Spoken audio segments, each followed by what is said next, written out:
Hello everyone and welcome to a special episode of the Xbox Hall of Gamers podcast. This week I'm joined by Cameron. Hello. And Keo.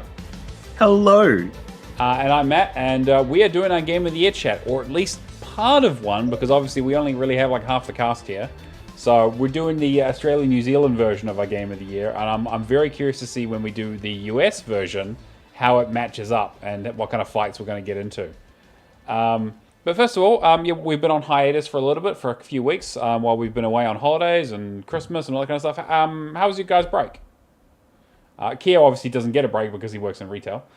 Yeah, exactly. Yeah, I can tell you all about that, but you do not want to hear about it. I mean, you are the customers, and I'm the person that you have to talk to. So, like, you know, there's a huge disparity between what people know and what people don't know as a retail worker. Sure. So, consumers have a wild idea on what they're actually, you know, on what they should actually be respectful about, you could say, in some respects. Oof. So, but did you get any time off? You do anything interesting? Well, actually, I had more than enough time off, I think. I still only did, I think, maybe 4 days for most of the 2 weeks. I think there was one full week there, but I did I did as much gaming as I could in those weeks. And a lot of it just ended up being Destiny on the 360, which we could talk about a little bit later. So, well, we might actually jump into that straight away. That's a good idea. Yeah. Because it's all part of the holiday stuff, right? So, yeah, Cameron, what about you? Any time off? All right, I'll break it into two sections then. First one is I cooked for 16 people on Christmas Day. Jesus. Using nothing but my YouTube tutorials and Overcooked knowledge. Okay, so how many people passed away? They're all still living. No, apparently it was really good. I'm sure it was. Did you serve them any hog? I did roast pork, roast chalk. I did slow cooked lamb. And what was the fourth one? And then, lamb, and then just a ham. Classic ham. And then I love a good Christmas ham. Yeah. Glass potatoes. I love glass potatoes. Honey roasted carrots and braised peas. Damn, that sounds pretty good actually. I might be coming to your house for next Christmas. It took me. I prepared the day before, and then it took me 5 hours the morning of Christmas. Yeah. I was like up. No, 7 hours. That's pretty nuts. So, yeah, it was. Nikita's nan does it every single year, and I'm just like, I want to give her a year off. For sure. We've got the house this year. So I did that like crazy. Percy got spoiled. Yeah, it was just really good Christmas. Oh, good. Yeah. And we even got some completions done. Well, that's the Christmas miracle right there. Yeah, I know. I was away in Florida, so I went to Orlando for a week, and so went to Disney and Universal Studios, and went on a shitload of roller coasters and rides, and stood in line, and I walked 17 kilometers a day, and I just ate a ridiculous amount of food, and then I was in Miami and the Florida Keys for another couple of weeks after that. Great time. Did Christmas and New Year's kind of down there. Key West has a fun thing where, you know, they do the ball drop in New York and Times Square and all that sort of stuff. In Key West, they have 3 different drops. So they have a giant conch shell, because obviously that's kind of what they're famous for, conch shells. The other one is that they have a drag queen in a giant red shoe, like a stiletto heel, drop down. And then there is also there's a bar where the owner dresses up like a pirate wench, and she just gets dropped. So you can decide which of the 3 you want to watch for the New Year's. If you're brave enough to go on Duval Street. I know this is not the intention, but the third one I just thought of dunk tank. Yeah, basically that's that's pretty much what it is. It is? Okay. Yeah. Really? Yeah. So it's tradition. I had no idea. I was trying to imagine exactly what this was. Yeah. And I just imagined a high distance. Well, I mean, I guess it's going down a pole, you know. But yeah, it was, and then obviously, but yeah, you have to be brave enough to go out to Duval Street, which is the main party street in Key West, on New Year's, which apparently they get like another 8,000 people for that one night who come down just to celebrate it. So the place is heaving. It also has a shitload of chickens, which I found out on one of the tours that we did. So apparently it was really boring in Key West for a long time. So that cockfighting was a big thing. And so apparently they banned it because it was bad in the 1970s. And instead of, rounding them all up and doing something with them, they just let them all loose. But because they're also a protected species, you can't do anything about them. So they're just wandering everywhere. There are chickens. I was going to say were they an invasive species, but Basically, protected yes. species. Basically, yes. They are basically an invasive species that you're not allowed to do anything about. And so the roosters are crowing all the time because, of course, they don't know what dawn properly is. It's crazy. It was a great time. I went snorkeling and went kayaking and jet skiing and all that kind of touristy bullshit. Had a great fucking time. I realized it was the first holiday I've had in 6 years in terms of a proper vacation. So I definitely made the most of it. Fun fact, a little bit of a sad. I was contemplating this the other day, and I'm like, besides my honeymoon, where we actually went somewhere, I've never actually tried to go on a holiday. Right, it's like you just kind of just don't think about it, right? When you're working all the time, yeah, you might do a small trip here or there, but a proper vacation, holiday, you'll go see family or something like that. But other than that, yeah. But my sad life of 17 years in retail has just been I suppose I should use some holiday pay at some point for what it's actually used for, and not sick days. And yeah, I used my long service leave for time off to do my university work. That's how sad it is. It's rough, right? I mean, whoa. You gotta do what you gotta do sometimes, right? Yeah. But yeah, I'm totally with you. I was like, fuck, I haven't been a proper, honest to God vacation, just going and doing something fun, as opposed to like you said, seeing family or again, you go see family for Christmas, that kind of stuff is one thing, but actually going and having an experience and doing other fun stuff is kind of kind of novel. But when you're at Disneyland, you talk to Mickey about the Keyblades and everything, yeah?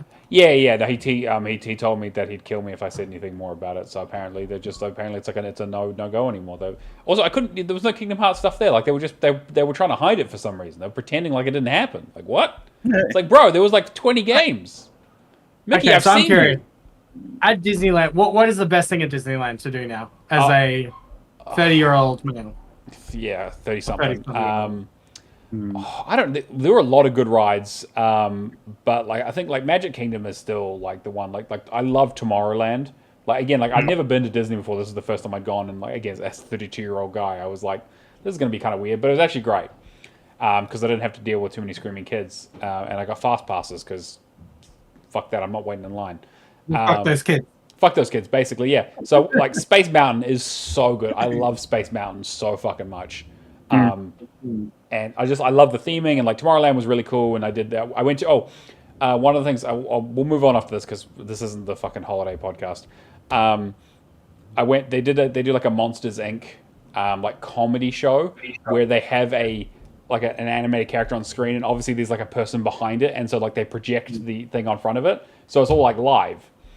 And so there was one of the comedy things was a retelling of the original story. And so what they do is shine lights on people in the audience who they think look like the characters. So there was a bald guy who they said was Mike Wazowski, and they asked him to wink, so he only had one eye. And I got to be Scully, which was so funny, it was so great. Yeah, it was fantastic. But anyway, I highly recommend Disney. It's massively overpriced and kind of ridiculous. And I only got to 3 of the 4 kingdoms because we had a day of recovery because flying that far is rough. But went to Universal as well. Fuck, they got some good roller coasters. I went on one that apparently they're going to get rid of soon. They're going to replace it with something, so I was really glad to get on that. I got to see all the Star Wars stuff, and it's just a fantastic trip. And that was just in a week. I probably could have spent another week there easy. But anyway, what else have you guys been working on? You guys been playing any games or anything? We'll quickly touch on just kind of game-wise stuff. I haven't basically been playing anything because I've been too busy kind of doing other shit. I've started jumping into Mortal Kombat 1 just as kind of a fun thing that I picked up on sale, and I'm just kind of wanted something easy and that I don't need a guide for, but that's pretty much it. I'll talk more about proper games, so I should do a real episode. What about you guys? I'll quickly go. For me, most of it has been doing Destiny with Kia, which we'll touch a little bit more on. Let's just talk about that now. Yeah, I was going to say, I'm going to quickly list through the games I completed. Sure. Yeah. Oh, yeah, for sure. That's a good idea. Star Wars Outlaws, I spent, I would say, a little bit of my Christmas break finishing that off.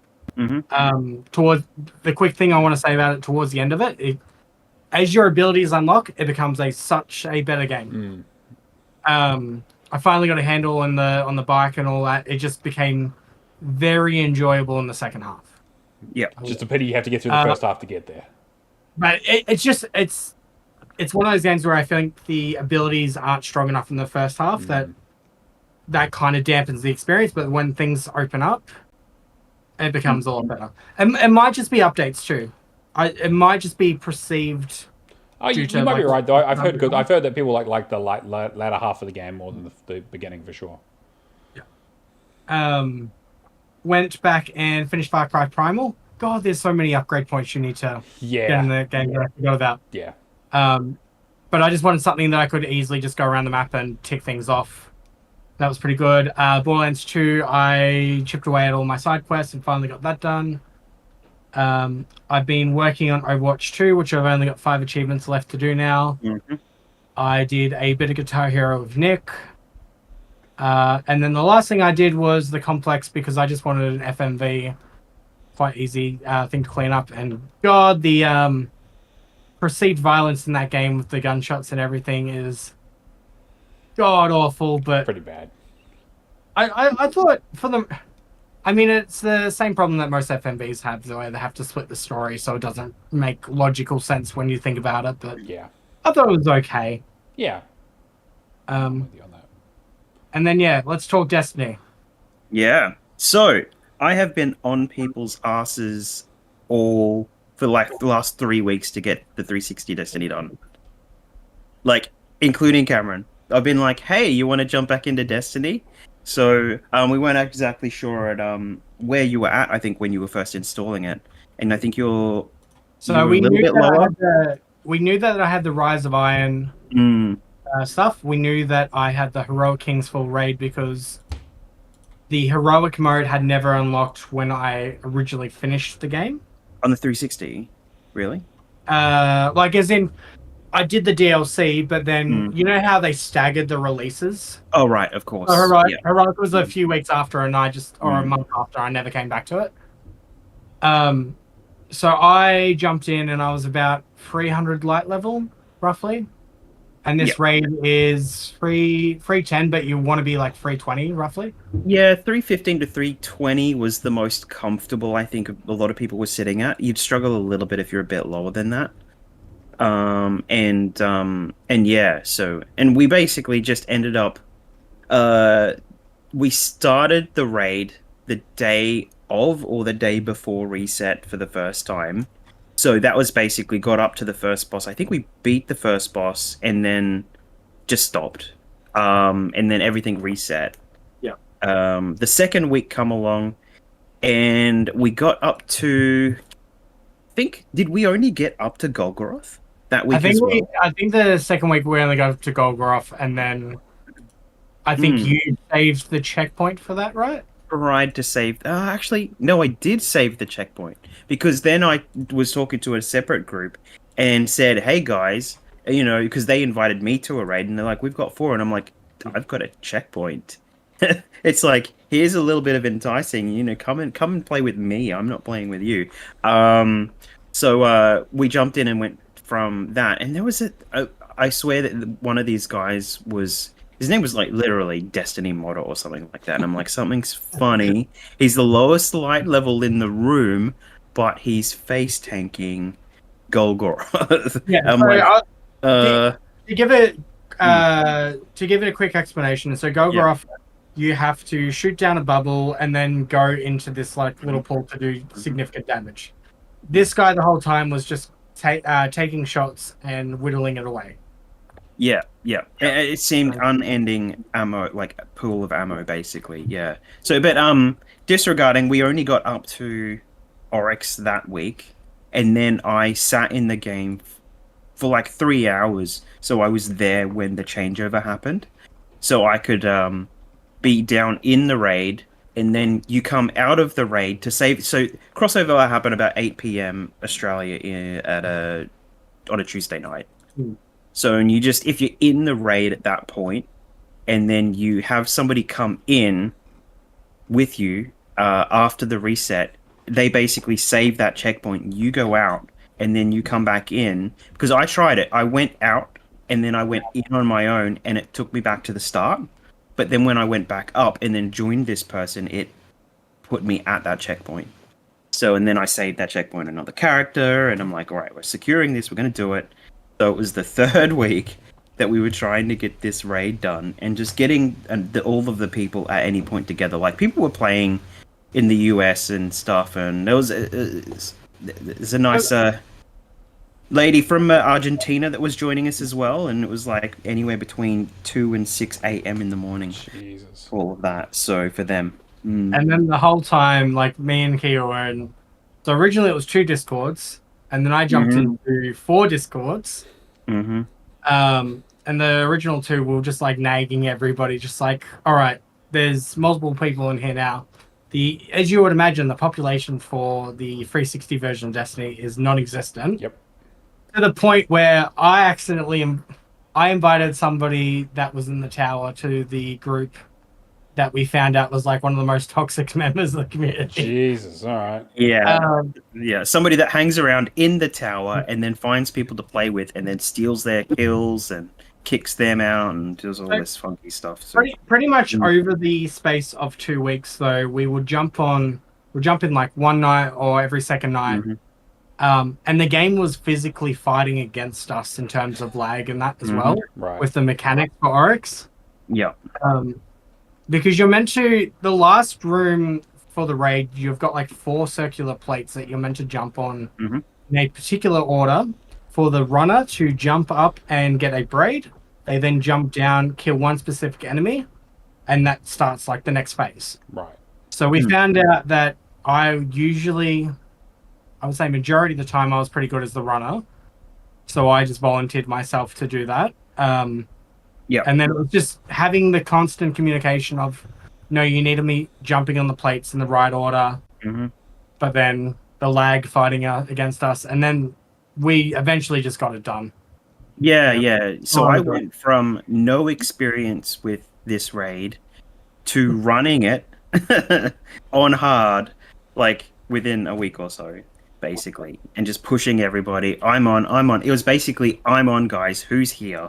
And if no one was here, then it was a wipe for the day, and then it was moving on. So, but it was really good experience. Rise of Iron, light level 335. It's now like 400 or something in the I want to add bits on. Yeah. So the max level, because Rise of Iron is only on the Xbox One version, not the 360 version. Yeah. When I finished it, I had such a high that I'm just like, I'm immediately installing the Xbox One version and getting this done. Funnily enough, so I installed it the night of us finishing, of myself finishing the 360 version, jumped onto the Xbox One the next day. For whatever reason, the tower, which is the social hub for Destiny, back before Destiny 2, they used to do like these events where they would put like flags or banners up and... It would be themed. There was a cancelled event back in like 2016, 2017 that was meant to celebrate the Rise of Iron DLC. Right. That was in the Xbox One version, but not the 360 version. The day after I completed the 360 version, the tower changed to the Dawning Festival. And everyone's like, oh, there's a remaster coming. There's something going on, and So but to me personally, it was just like, I just completed this game yesterday. There has not been an event in the tower for like 7 or 8 years. Yeah, it was to celebrate you. Now is the time. Yeah, that's so cool. So to finish off that story, we were in the tower. Everybody was revisiting the game because they wanted to see what the hell was going on. So I just said to Kia one night, Kia was having dinner. I just invited like 4 random people in the tower. I got Kia back in, and then we're like, all right, the raid can be done at 310 because they originally did 300 for normal, 310 for heroic, and then they introduced the 390 mode later on. But you can still get the achievement on heroic at 310.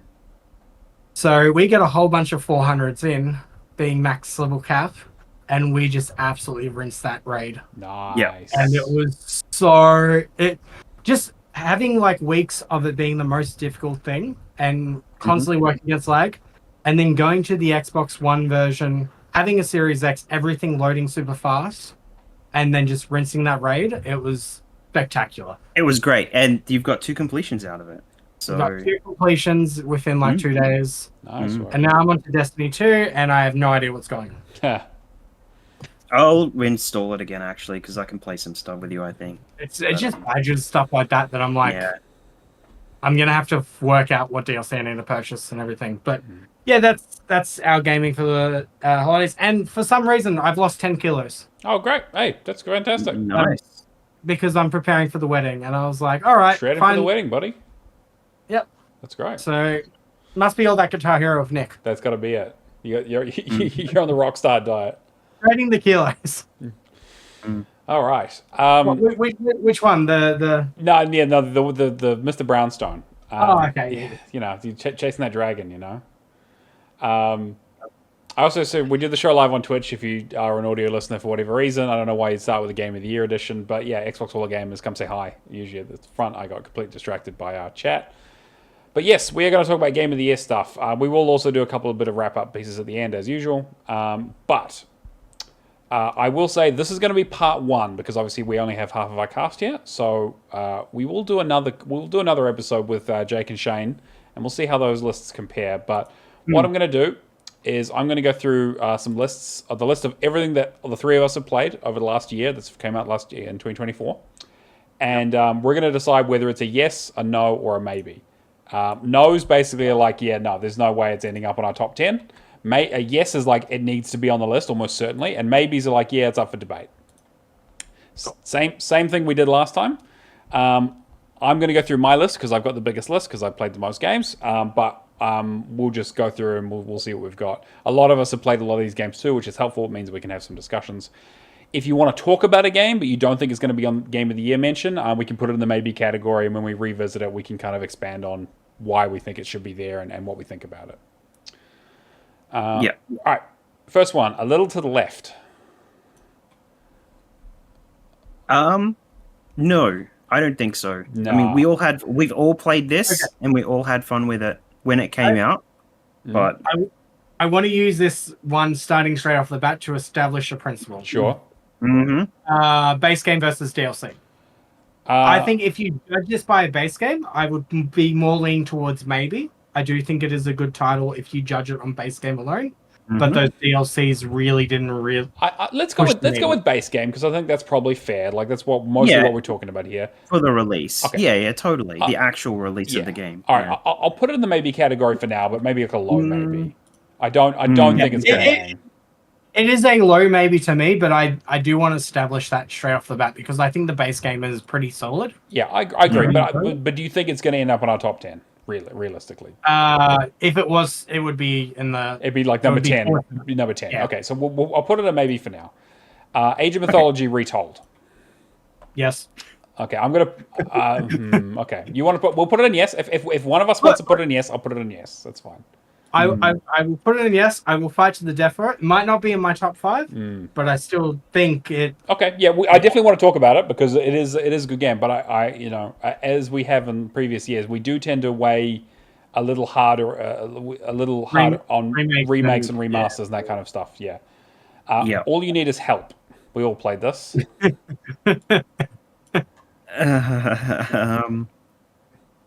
This could have been a yes, but it is definitely a no. I'm going to go with a no. Could have been, yeah. I think toward the end of it, we were just like, nah, let's. Keo, do you agree? You wanted to know? Yeah.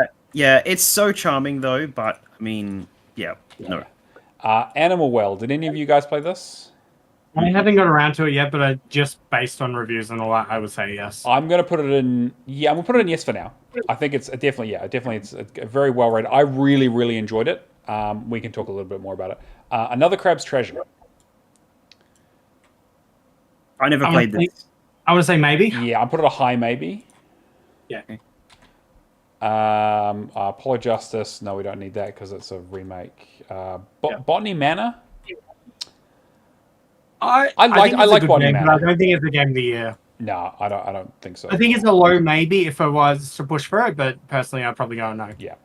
I think Brotato is also a no from all of us. Yeah, definitely a no. Yeah. Yep. Okay. Cool. Yep. Just making sure you guys have your heads on straight. Yeah, I think this is going to be a theme too. Like, there's going to be games that we've completed that just overstayed their welcome. For sure. Yeah. Like I think like brevity is an important part of video games, right? Like having a game that is good but also drags on too long is a negative quality. Like, yeah.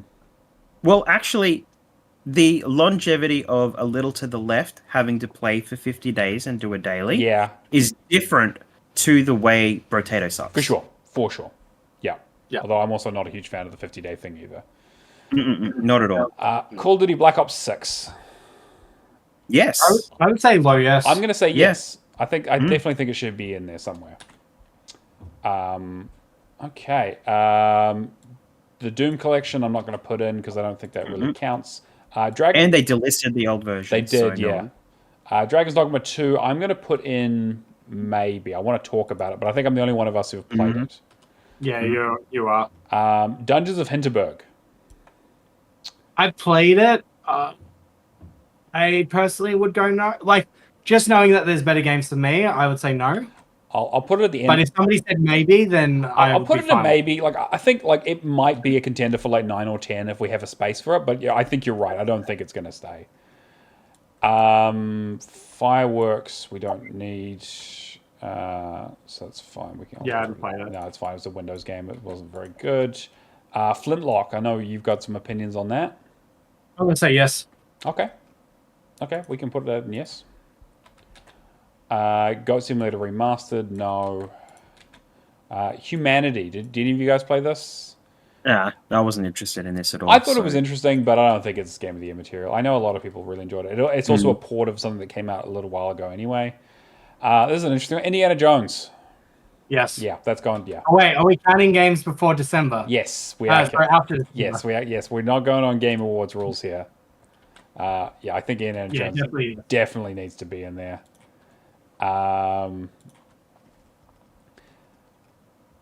Indica, no. I think that was really interesting, and I will say now, like everyone should go and check Indica out. It's a very interesting kind of narrative, surrealist game of a kind that you don't really see all that often. I really enjoyed it. It's not Game of the Year material, but I think it's one of those interesting indie darlings that I think probably could have gotten a little more attention. I think it did get a nomination at the Game Awards somewhere. I can't remember exactly where. Wasn't it Performance? It might be something. Yeah, I think it was or like Games for Impact or something like that. It was. Yeah. Yeah. Okay. Yeah. Games for Impact might make more sense. But yeah, I would definitely recommend checking that out when it's on sale. It's not a very long game, and it's pretty good. Kinetsugami. I'm gonna say yes. Yeah. Yeah.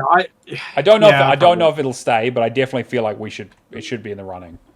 I think I've played enough of it to say that I really enjoy it, but I don't know if it's going to be the brevity of knowing that I have to do like the 2 playthroughs and everything. Yeah, that is a bit. But I haven't approached that yet, so.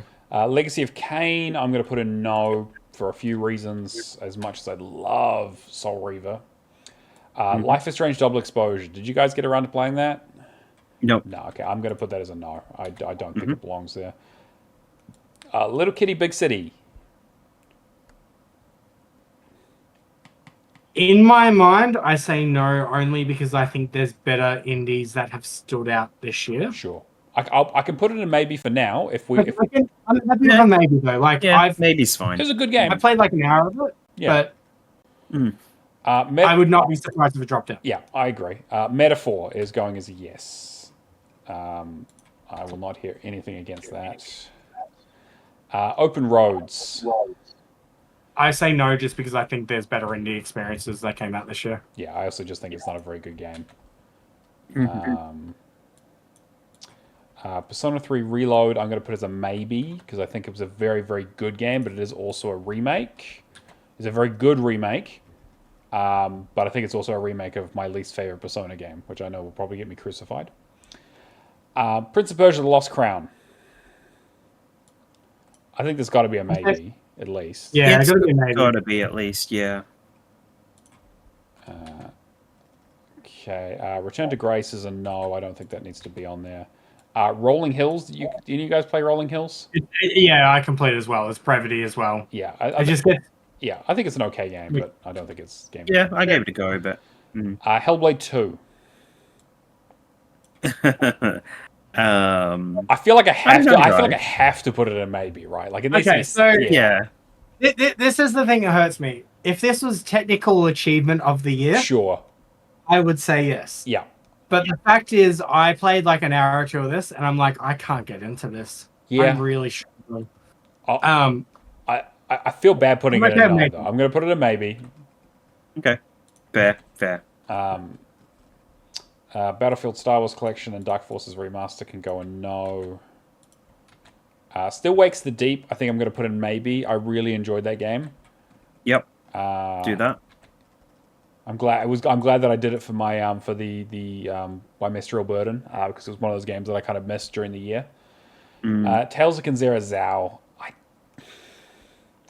I feel bad, but I want to say no. I'm gonna say no. I don't think it's Case of the Golden Idol and Rise of the Golden Idol. Are we gonna lump them together? I am gonna lump them together. I'm basically yes. I'm probably gonna lump them together. If people want to get up in arms about it, I'll pick one. But they are. I will say maybe. Like I really enjoy them, but like in terms of Game of the Year material, I don't think it's there. But I would say maybe. Okay, I'm gonna put it in the top of maybe because they have like I might fight for them. We both really enjoy it, but then looking back after, I'm just like, there's games that I would see more of, like that I've enjoyed more. Sure. Yeah, no, that's totally fair. The Rewinder. I would say at least a maybe. Maybe, yeah. I enjoyed the Rewinder quite a bit. I really liked it. So it really surprised me. So I think that should definitely be in there. Yep. So. Trials of Mana, no, it's a remake, and I also don't think it's a very good, not a great game. It's a nostalgic game for me. But Turnip Boy Robs Bank. I think it's a good game, but I don't think it's. I don't think it's a chance to go in top 10, right? Yeah. Okay, so that's all of my list. Cameron, well, here's your stuff that's different that we haven't played. Alright, so Creatures of Ava, I'm probably going to say no just because of how the game is structured, that you can't like clean up stuff and that at the end. It's just not achievement hunter friendly. Sure. I also heard it wasn't the best game, kind of. Yeah. I think it's fine enough, but I think there's like similar-ish experiences that I think do it better. Sure, which I think is totally fair. Yeah. Duck Detective. I heard it was really good. I heard it was very good. It's one of those like it knows what it wants to be. It's like an hour and a half long. It's really funny. It's really cute. I want to put it in low maybe, knowing that it was still. I'm also going to chuck an honorable mentions category in here as well. Yeah. So I think that's definitely. I'll put this one in maybe for now, and anything that I think anything that drops out of maybe that we want to put in honorable mentions, we can do there. It's one of those games like.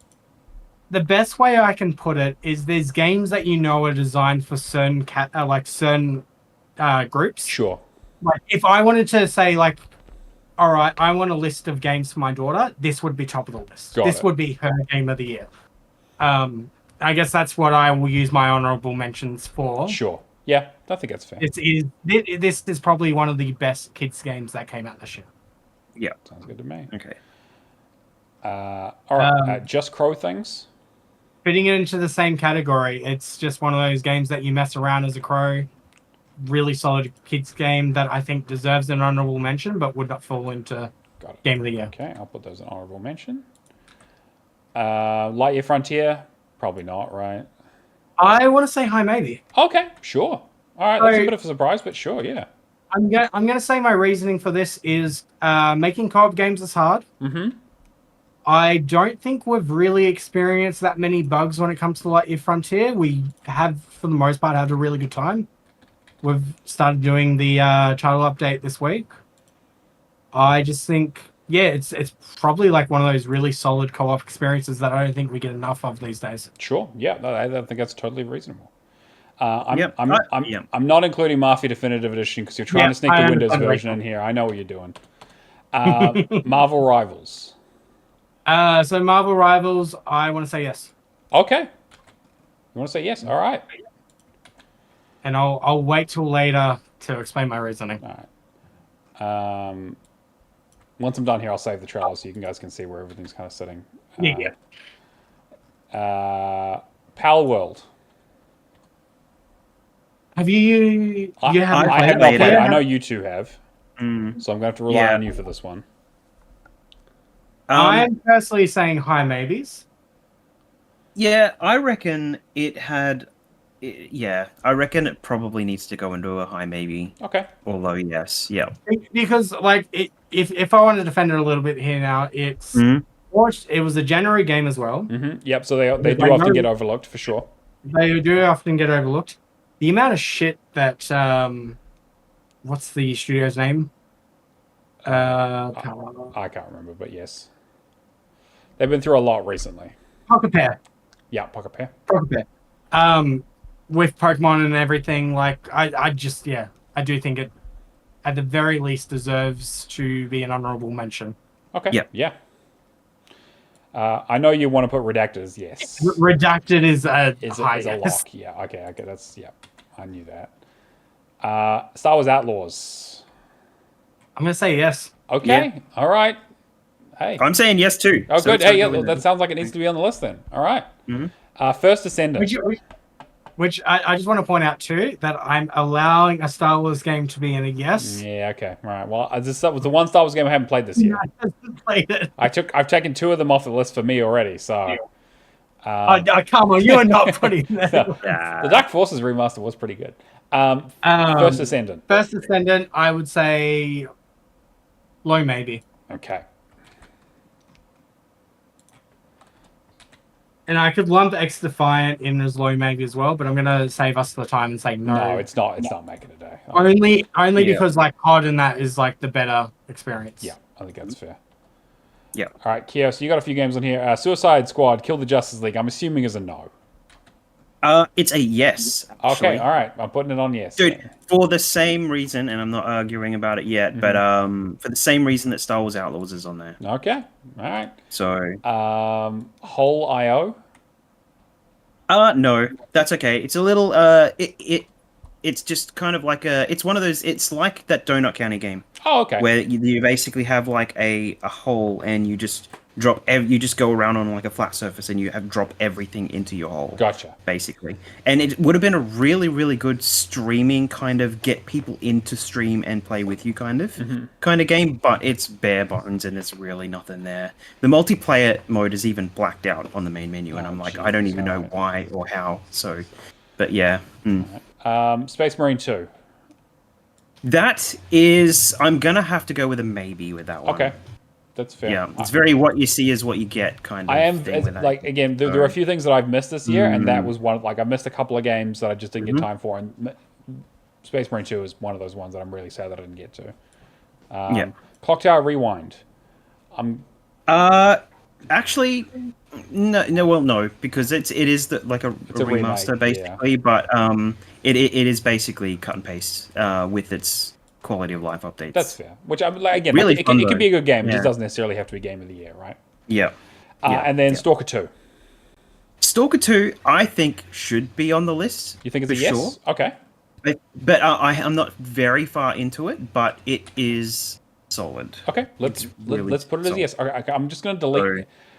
I'm going to do a quick run through of no's, and just if there's anything there you think should move up, let me know now. Otherwise, I'll delete. it. Yes. I'll add 2 honorable mentions. Well, add 1 honorable mention, Sure. and I also played Balatro just before the show. Yes. Blatchford. Yep. And I get the hook.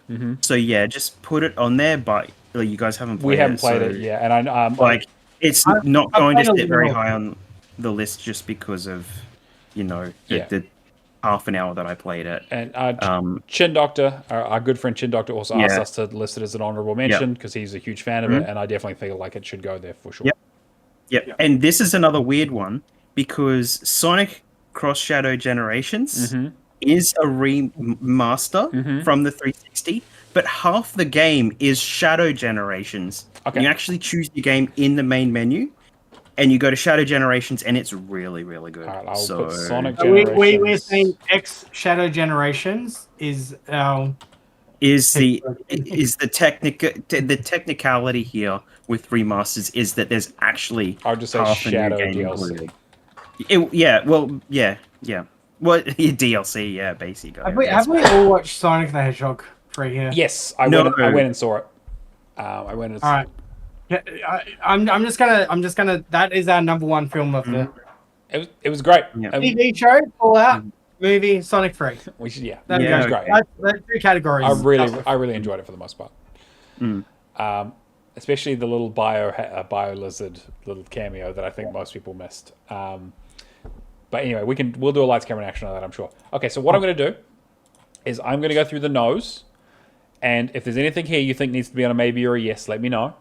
Otherwise, I'm just going to delete them, and they're out, and we're just going to move on, and we're going to debate the yeses and the maybes. All you need is help.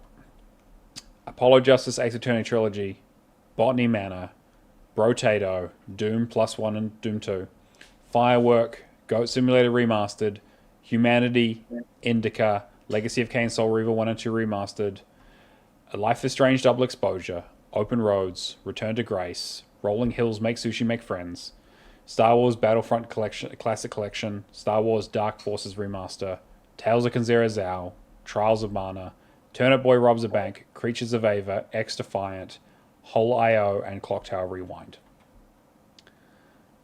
Delete away. All right. Yeah. Delete. Cool. Those are donezo. Okay. So right now, if we go through our yeses, we have Age of Mythology retold. So 1, Animal Well 2. 3, we have Call of Duty Black Ops 6. 4, we have Flintlock. 5, we have Indiana Jones. 6, Kunitsugami. 7, Metaphor. 8, Marvel Rivals. 9, Case of the Golden Idol / Rise of the Golden Idol. 10, Redacted. 11, Star Wars Outlaws. 12, Suicide Squad. And 13, Stalker Heart of Chernobyl. So those are the 13 that we have in yes right now. We need to get those down to a 10. And also look through the maybes and see if there's anything. I'm going to go through the maybes. If there's anything in there that you think should move up to a yes, it needs to be swapped out with something else realistically. True. Space Marine 2, Power World, Persona 3 Reload, Dragon's Dogma 2, Another Crab's Treasure, The Rewinder, A Little to the Left, Dungeons of Hinterberg, Little Kitty Big City, Prince of Persia: The Lost Crown, Hellblade 2, Still Wakes the Deep, Lightyear Frontier, and The First Is Ended. All right. I'm gonna Hellblade 2 we should put as an honorable mention for the technical achievement, but as a gaming experience, I don't think it is a strong. I definitely agree. I expected more. Based off the me too. hype. Me too.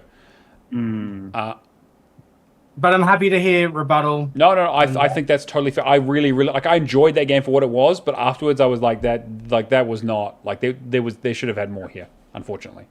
I like what they did with it, but it wasn't, especially after all those years. Kind of feels like one of those things that would be better served if they did like the Quantum Break kind of like part TV show, part game. I mean, it kind of was. I don't know. Like, I liked it being all in engine, and like the performances were really good, obviously. But it just felt like there was something missing from that game in a big chunk. I think if you go back and listen to the episodes, I feel like there's an act missing or something, like a couple of chapters where they skip to the end quite quickly. And I also my other big issue with it, like the repeated mechanics of like the glyph finding thing from the first game. The fact that they did it like 3 more times, I was fine having it one more time, but it just felt like for a game that short, having that much repetition and like lack of like diversity of ideas was just kind of really disappointing to me. Yeah.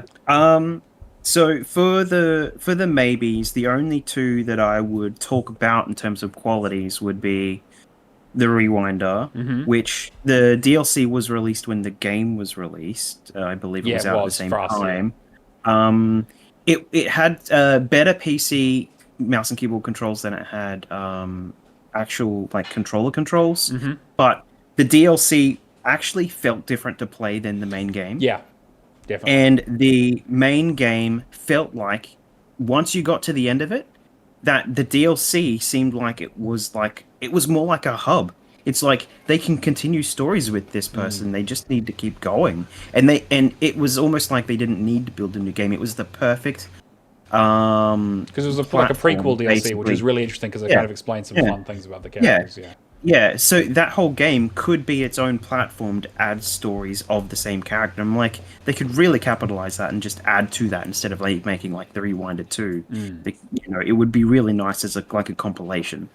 Other than that, Space Marine 2, it is your classic corridor shooter. You are A to B. You'll solve a couple of puzzles, like pull levers, and sometimes in co-op, it's really, really good in co-op where one person has to hold a lever down and the other person can back them up by shooting them.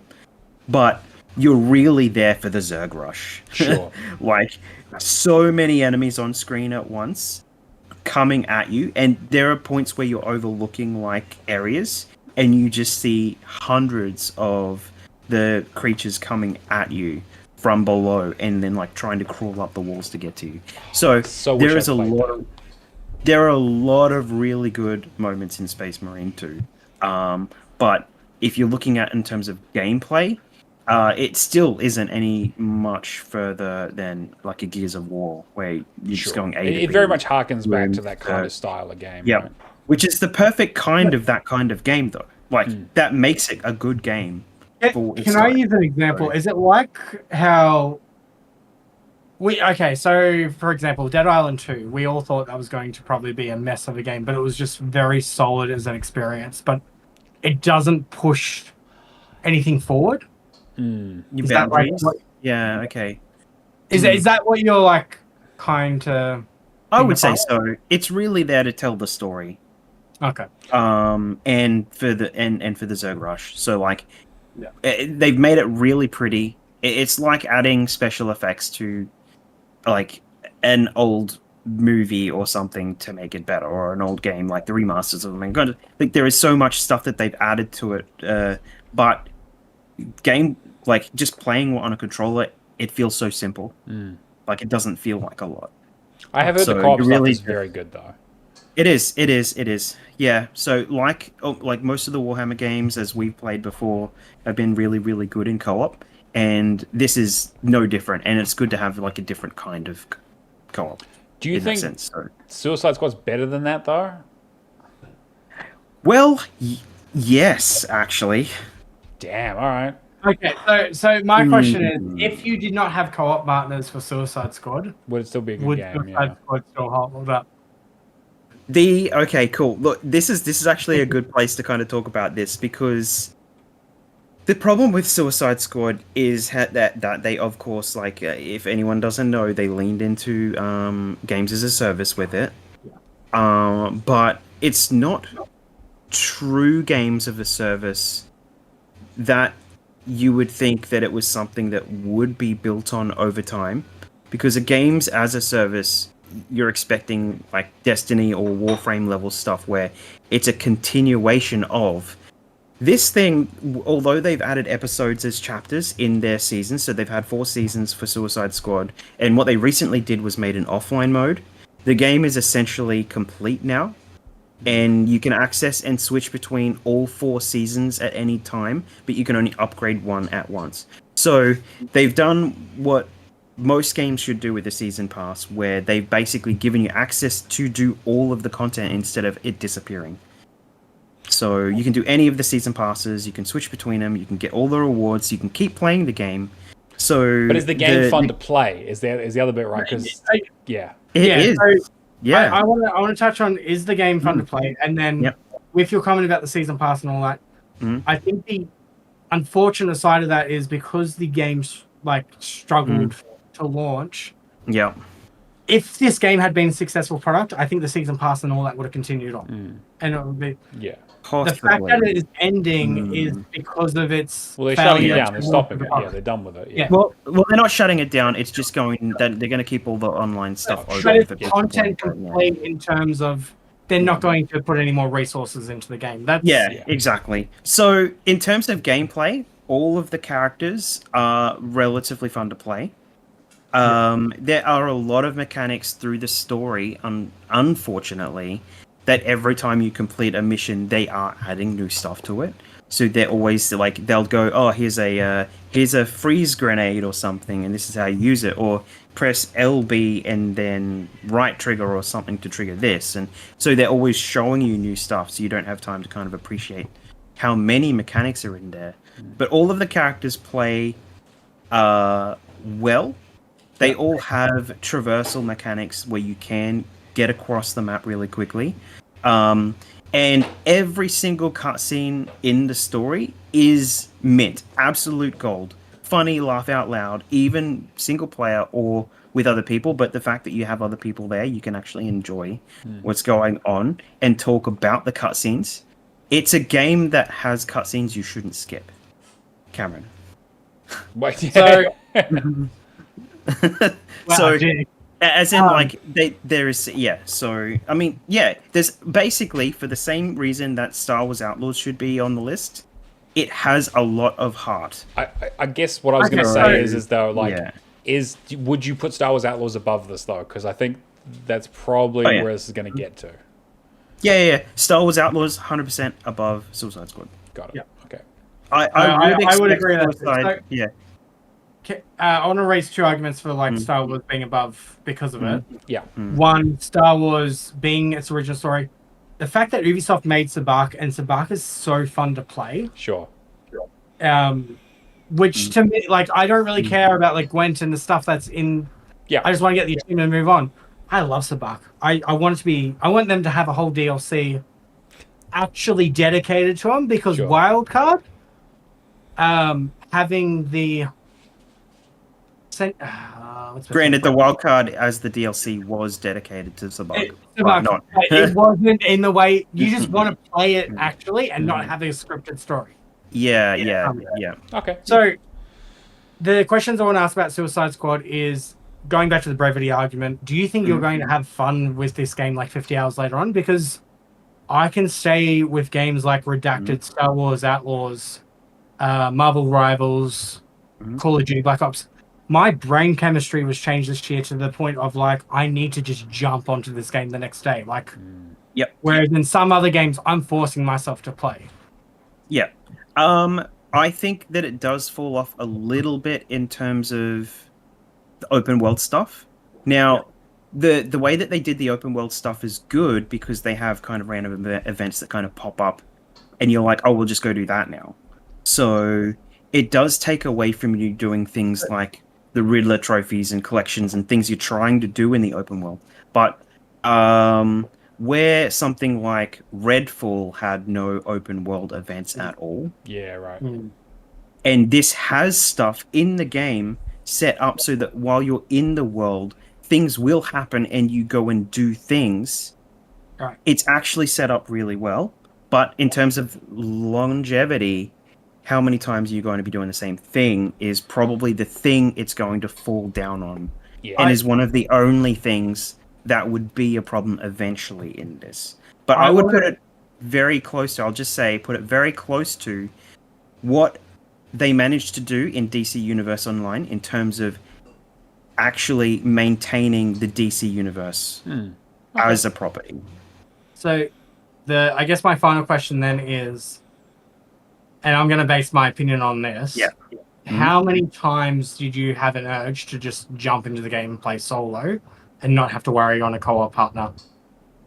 Well, the problem with that is I was only ever playing this in co-op dedicated, but did you have the urge, like, I really want to play this, like, get everybody online, or were you just happy to wait? Well, actually, the whole time we played Destiny, I was harped at by Avtos. It's like, oh, when are we going to do this? Oh, finally, we're going to do this. Every single person that I was playing with, it was Legacy and it was Avtos, wanted to put more time into this game. All right. Yeah, sounds pretty good. All right. Yeah. And while I was playing Destiny, I wanted to play that instead of Destiny. Okay. Wow. Because okay. it's like, of the nights that we were supposed to be doing, where I could have been playing Suicide Squad, I was playing Destiny. Could have been like, I really need to check in and I really need to do a night for Suicide Squad. Oh, there's a reset day for Destiny. I have to do this or do that. Like, you know. So we actively wanted to play the game. So, and we're still playing the game. I just need to talk to them and actually get back to it. So, I personally think Suicide Squad will probably fall. it will. I don't. 100%. I don't think it'll make our top 10, but It'll 100% fall off the list. But there are so many good things about it, and so much shit that's happened with it, that people need to at least have a look and see if they gel with it. yeah, And it might be, just saying this, and there is an Aussie character in the game, the Boomerang guy.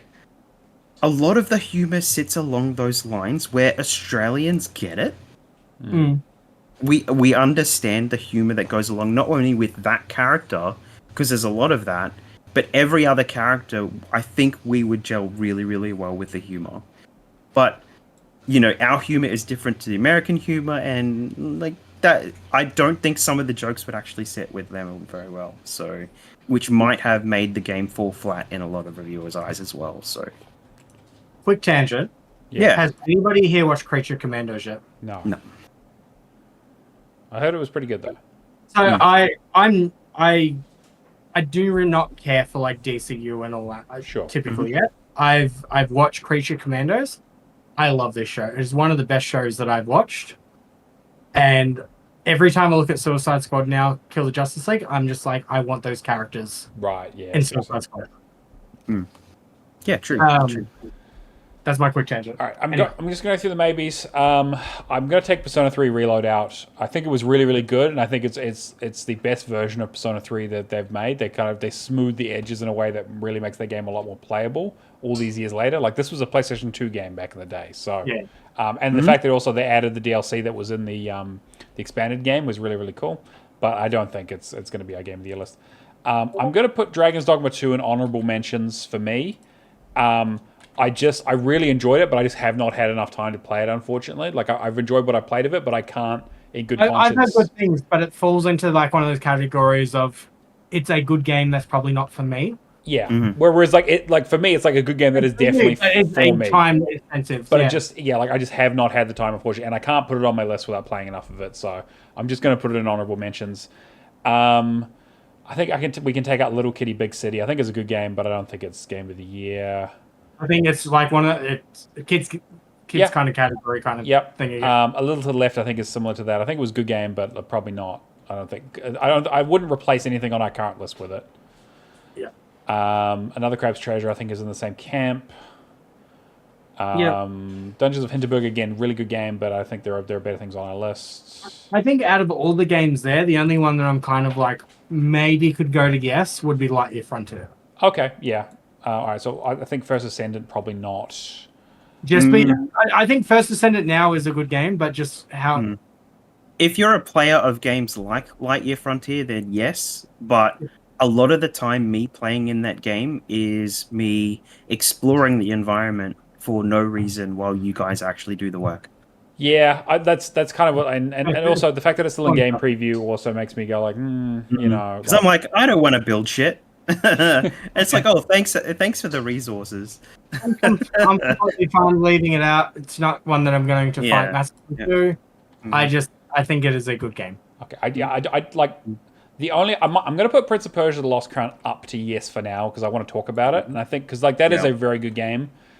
It kind of makes me think of like recency bias and that too, like for sure. Being generally. Yeah, exactly. Like that's one of those things where I think it definitely deserves a shot.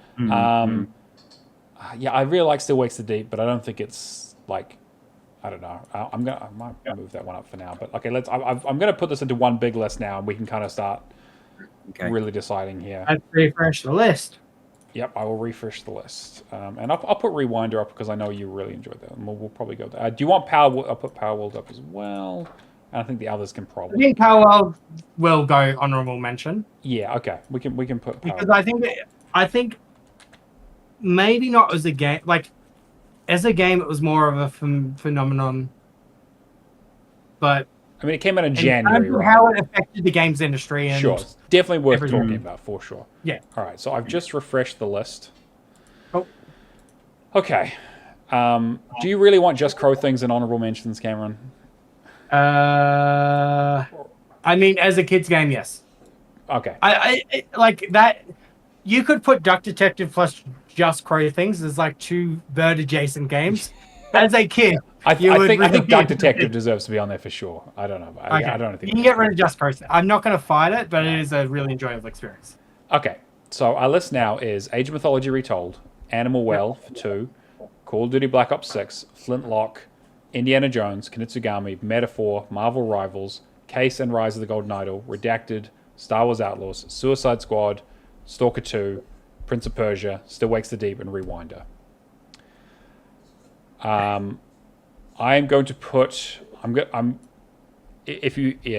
trying to think here. Like, okay. Keo, do you think you've played enough of Stalker 2 to put it on to keep it on our top 10 list?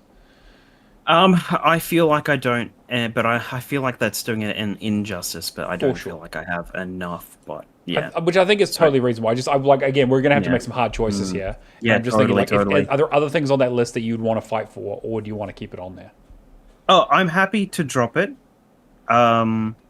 because I think even though it is a solid game, like I was saying, it is what you would expect from it, with choices that you get from stuff like Fallout and things like that, like choices in the game. Right. The mechanics that came from the original. I don't have a history with the original Stalker games, but where it's like the resource gathering to keep you alive and stuff like that. Yeah. You know what you're kind of getting from it because it's kept really, really true to what the game is. So, but I don't think it would make the list. It would be dropped. It'd be pretty hard. Yeah. Okay, that's fair. Yeah. I think Still Wakes the Deep is probably going to go the same way. I really enjoyed it, and it was a really cool experience. I still think it has some of my favorite achievements of the year. But I'm looking at the list and going, oh, I don't know what I would take out. Maybe we'll talk more about it, but that's probably not going to make it. I'm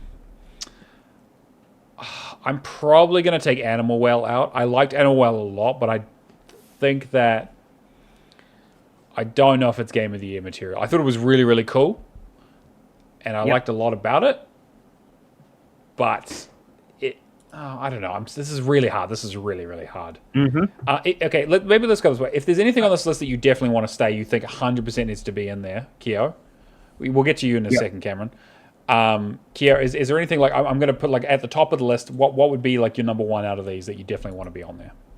All right, let's have a look. Sorry, I'm just fooling around with my own lists and stuff.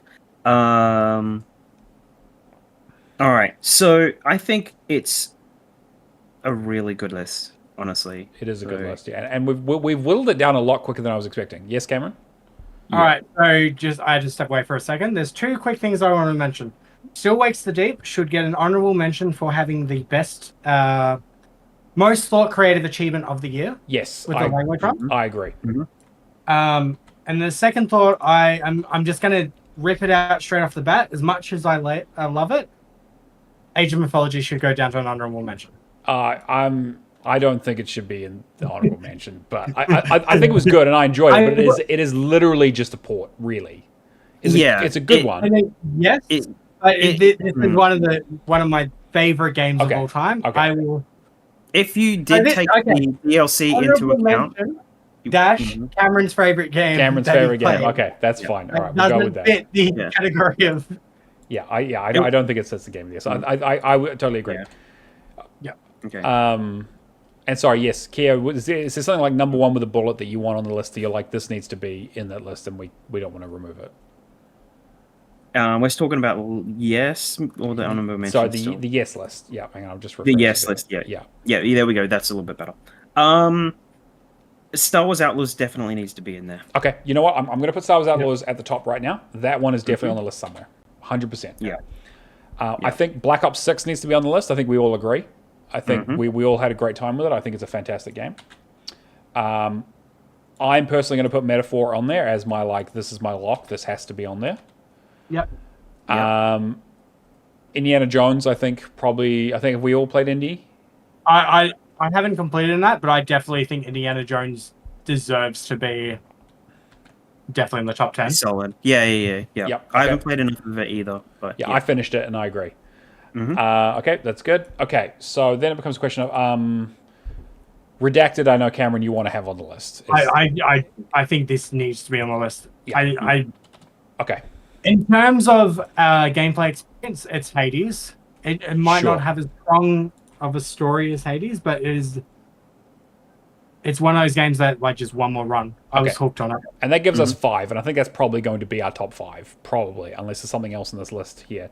Animal Well, I'm the only one who played it. I'm probably okay if it drops out. I'd like it to maybe be like a number 10 or towards the bottom of the list if we can fit it in there.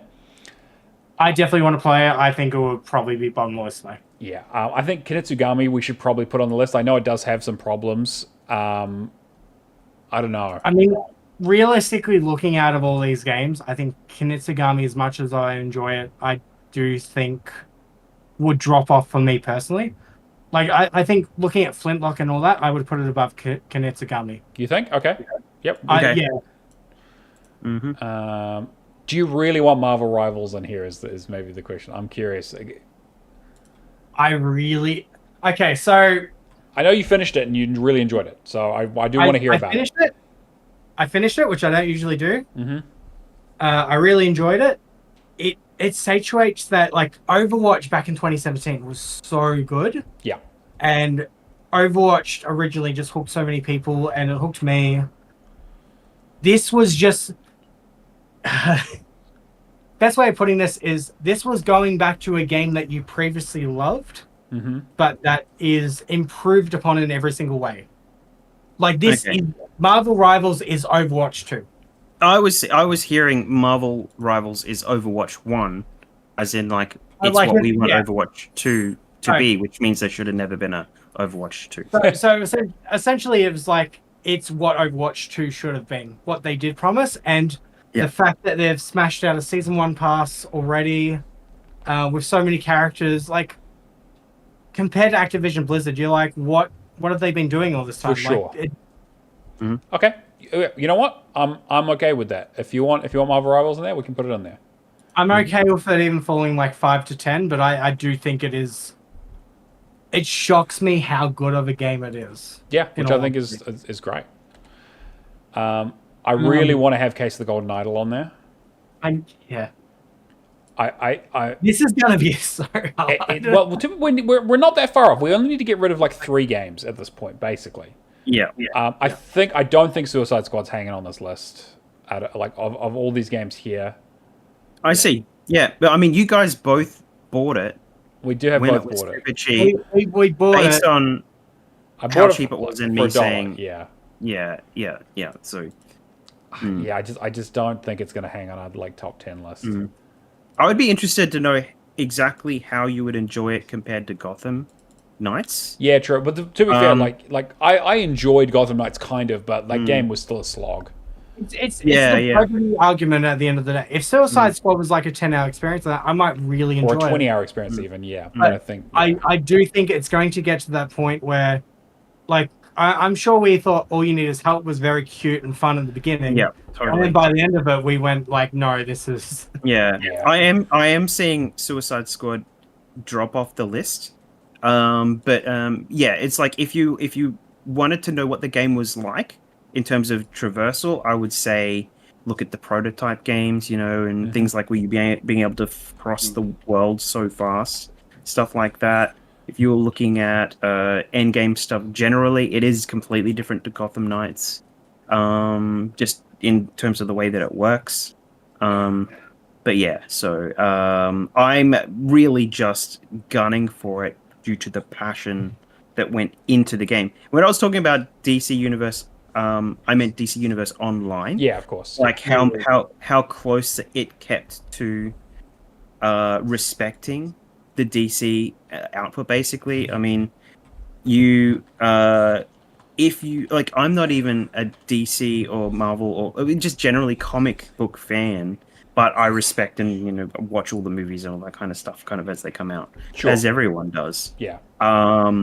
So I think this is just like people are really missing out not knowing what this game has in it, because it has a lot of quality that it's just a different kind of quality that people aren't gelling with. Which I think is fine. But, yeah, which it will 100% fall off the list, but that's one of the few reasons it's on there. And I would definitely not keep it on there over Star Wars Outlaws or anything like that. So yeah, that's fair. Yeah. And I like a lot of the games that you guys have on there too. So there is, yeah. Mm. I would. Okay, so in terms of stuff, I think I can probably live without Animal Well. If I had, I think I would. I don't know. Would I pick Kinitsugami over Animal Well? I would probably put like not having played it yet, but just knowing the technical achievement, how small that game is, but how much it packs in. I would probably put Animal Well above Kinitsugami. Yeah, I liked Animal Well quite a bit. Yeah, and like I do like Kinitsugami, but it does have its issues. Yeah. Yeah, I've been playing a lot more of that the last couple of days as well, and it's very much one of those Switch kind of games where you can sit there and play it anywhere and enjoy it in short bursts and come back and do the levels. And yeah, I really enjoy Kinitsugami. Like I love the visual style, and I really, but also like the village building mechanic is kind of not great. The repetitiveness of like the kind of levels and It's like one of those first chance kind of like Assassin's Creed 2, Assassin's Creed 2 of. I'm just glad it got made. Like it's the kind of game that you just like from like a major publisher, you just kind of don't see all that often. But I can probably live without it being on the list. I think Case of the Golden Idol and Rise of the Golden Idol, I have to insist has to be on the list. I think like that's one of those games like Cocoon last year where it's like just made my brain fucking explode with like how clever I felt when I solved that shit. Do we want to save our top 5 till later, or do we want to start working through them now? Yeah, because I think that is going to start sorting our positioning. That's a good idea. Okay, before we finalize this, let's go through our top 5s. I can go first. So, yes. Start from 5. Start from 5. Yeah. So we can go around and do our 5s and then 4s and 3s. So I'll start with 5. Yeah. So my 5 is Case of the Golden Idol and Rise of the Golden Idol. That's my number 5 for sure. Cameron. Star Wars Outlaws. Got it. Keo. The Rewinder. Got it. Okay. Yep. 4. I've got Kinitsugami.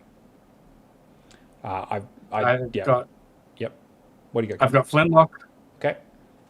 Yep. I've got Space Marine 2. Actually. Oh, okay. I mean, well, if you want to bring Space Marine 2 back, we can. I mean, I don't think it needs to be, but if it hit one category, I think even in the Game Awards. Personal to what you think would be Game of the Year. Yeah, for sure. Yeah. It was like a broad perspective over this is what I had the most fun with. Sure. So for 3, I've got Black Ops 6. Oh yeah, damn! I forgot about Black Ops. Indiana Jones. Gotcha. Kia. I actually had Kinitsugami. Gotcha. Okay, yeah. That's pretty strong for Kinitsugami. Okay. For 2, I have Indiana Jones. That's my second for sure. Cameron. Redacted. Yep. All right. Kia.